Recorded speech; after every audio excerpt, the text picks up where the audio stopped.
తప్పులెన్నువారు తమ తప్పులు ఎరగరోయ్ అన్న సామెత ఉండనే ఉంది. ఇప్పుడు ఆ సామెతను కొంచెం మార్చుకోవాల్సి ఉంటుంది. లేని తప్పులు వెతికే వారికి తమ అసలు తప్పులు తెలియవు అని చెప్పుకోవాలి.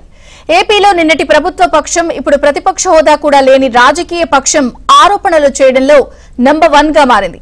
5 ఏళ్ల అరాచకాన్ని మర్చిపోయి ఓడిపోయిన మొదటి రోజు నుంచే కూటమి సర్కారుపై ఆరోపణాస్త్రాలు సంధిస్తోంది.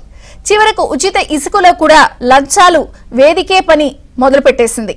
వైసీపీ బ్యాచ్ మైండ్ సెట్ ఎలా ఉందో అర్థం చేసుకోవచ్చు. ప్రస్తుతానికి వాళ్ళంతే అనుకుని స్పాట్లైట్ ప్రోగ్రాంలోకి ఎంటర్ అయిపోదా.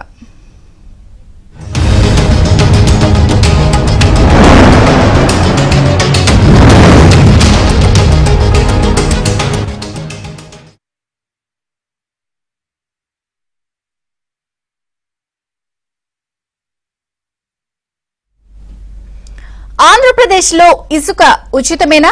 ఈ ప్రశ్న పదే పదే అడగాల్సిన పనిలేదు. జూలై 2వ వారంలో ఉచిత విధానం ప్రకటించినప్పటి నుంచి ప్రజలకు ఎలాంటి ఇబ్బంది లేకుండా ఇసుక అందించేందుకు ప్రభుత్వ యంత్రాంగం ప్రయత్నిస్తూనే ఉంది. కలెక్టర్ల సదస్సులో కూడా చంద్రబాబు ఇదే విషయాన్ని ప్రస్తావించారు.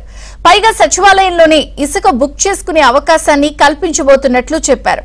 విషయం మొత్తం తేటతెల్లంగా ఉన్నప్పటికీ బ్లూ మీడియా మాత్రం తనదైన ఆలోచన విధానంతో ప్రభుత్వంపై బురద జల్లేందుకు ప్రయత్నించింది.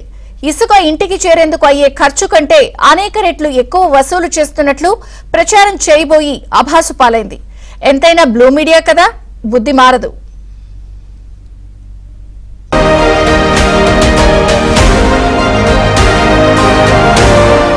ఏపీ రాజధాని అమరావతిలో సోమవారం సీఎం చంద్రబాబు ఆధ్వర్యంలో కలెక్టర్ల సదస్సు జరిగింది.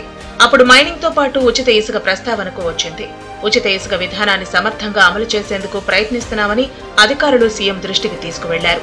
రాష్ట్రంలో 73 స్టాక్ యార్డ్స్ ఉన్నట్లు వెల్లడించిన అధికారులు ఎక్కడికక్కడ తక్కువ రవాణా ఖర్చులతో ఇసుకను వినియోగదారులకు అందిస్తున్నట్లు ప్రకటించారు. పైగా రీచ్లో ఉన్న లక్షల టన్నుల ఇసుక విషయంలోనూ ఎలాంటి ఇబ్బంది లేదన్నారు. ఇసుక లోడింగ్ లో జరుగుతున్న జాప్యం కారణంగా కిలోమీటర్ల కొద్దీ లారీల లైనును చూసి ఏదో జరుగుతున్నట్లు బాధపడాల్సిన పని లేదన్నారు. ఇలాంటి సమస్యల పరిష్కారంపై కలెక్టర్లు దృష్టి పెడతారన్నారు. Intention of the policy is that it is a free stand policy. Please keep in mind, it is a free stand policy, and then you, through your messages, audio, video, visuals, posters, any other type of messaging, you have to follow through that it is a free sand policy. We are not, government is not earning anything out of it.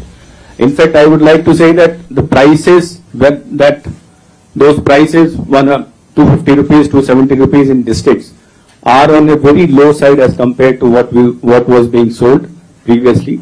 Not only these 250, 230 rupees or 260 rupees which is there in few districts, in Vizag places also where it is now 1200, 13 rupees, that is also very less as compared to which was available previously.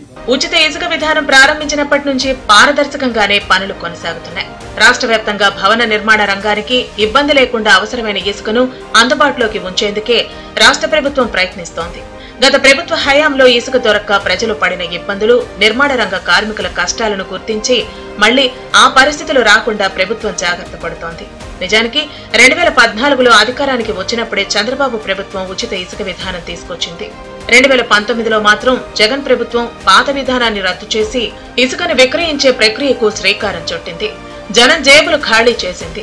ఇసుక విక్రయంలో అక్రమాలకు తెర తీసింది. ఆ సంగతులను మరిచిపోయినట్లు నటిస్తున్న blue media ప్రస్తుత చంద్రబాబు ప్రభుత్వంపై బురద జల్లేందుకు వెనకాడటం లేదు. ఇసుక ఉచితం కాదని, దానికి ధర ఉందని చెబుతూ కథనాలు వండివార్చింది. కర్నూలు నియోజకవర్గంలో 18 టన్నుల లారీ 54,000 పలుకుతోందని, చంద్రగిరిలో 43,600కు విక్రయిస్తున్నారని, సీఎం చంద్రబాబు ప్రాతినిధ్యం వహించే కుప్పంలో 36,000కు విక్రయిస్తున్నారని బ్లూ మీడియా లెక్క చెబుతోంది. శ్రీశైలంలో కూడా 25,000కు విక్రయిస్తున్నట్లు బ్లూ మీడియా అంటోంది. పైగా ఇసుక రీచ్ల వద్ద టీడీపీ నేతలు డంప్ అయ్యారంటూ రాగాలు తీస్తోంది.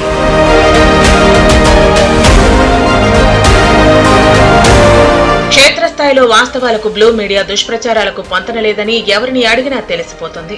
ఇసుక కోసం చంద్రబాబు ప్రభుత్వం పైసా వసూలు చేయటం లేదని అర్థమవుతోంది. నిర్వహణ ఛార్జీలు, సీనరేజ్ ఛార్జీలు మాత్రమే వసూలు చేస్తున్నారు. దూరాన్ని బట్టి టన్నుకు 240 రూపాయల నుంచి 800 రూపాయల వరకు ఖర్చవుతుందని తేలింది. పైగా మొత్తం వివరాలను డిపోల వద్ద ప్రదర్శించడంతో పాటు ఈ ప్రక్రియను పర్యవేక్షించేందుకు జిల్లా స్థాయి టాస్క్ ఫోర్స్ ఏర్పాటు చేశారు. ఇబ్బందులు తెలుసుకోవడానికి ఫిర్యాదుల స్వీకరణకు ఏర్పాట్లు చేశారు. ఇసుక పాయింట్లకు దగ్గర ప్రదేశాల్లో ఉండేవారికి గతంలో పోల్చితే చాలా తక్కువ ధర కంటే తక్కువకు ఇసుక లభిస్తోంది. పైగా ఎలాంటి అవినీతి అవకతవకలకు అవకాశం లేకుండా ఫిర్యాదులు చేసే ప్రక్రియను కూడా సులభతరం చేశారు. కలెక్టర్ల కాన్ఫరెన్స్ లో సీఎం చంద్రబాబు అదే అంశాన్ని ప్రస్తావించారు. ప్రకృతి ప్రసాదించిన సహజ వనరైన ఇసుకను ఎవరైనా దోచుకుంటే సహించే ప్రసక్తే లేదని తేల్చేశారు. ఇసుకను సచివాలయంలో బుకింగ్ చేసుకునే విధానం అమలు చేయబోతున్నామన్నారు. ఇసుక రీచ్ నుంచి తమ ఇంటికి ఇసుక వెళ్లటానికి రవాణా ఛార్జీలు కూడా సచివాలయంలోనే చెల్లించేలా చేస్తామని చంద్రబాబు తెలిపారు. ఇసుక ఇంటికి చేరిందని వినియోగదారుడు సమాచారం ఇచ్చిన తర్వాతే లారీ యజమానికి డబ్బులు చేరతాయన్నారు. ఇసుక తీసుకెళ్లడానికి ఉపయోగించే లారీలను ప్రీపెయిడ్ ట్యాక్సీల తరహాలో నిర్వహించాల్సి ఉంటుందని, వాటి రేట్లను క్రమబద్దీకరిస్తామని చంద్రబాబు చెప్పారు.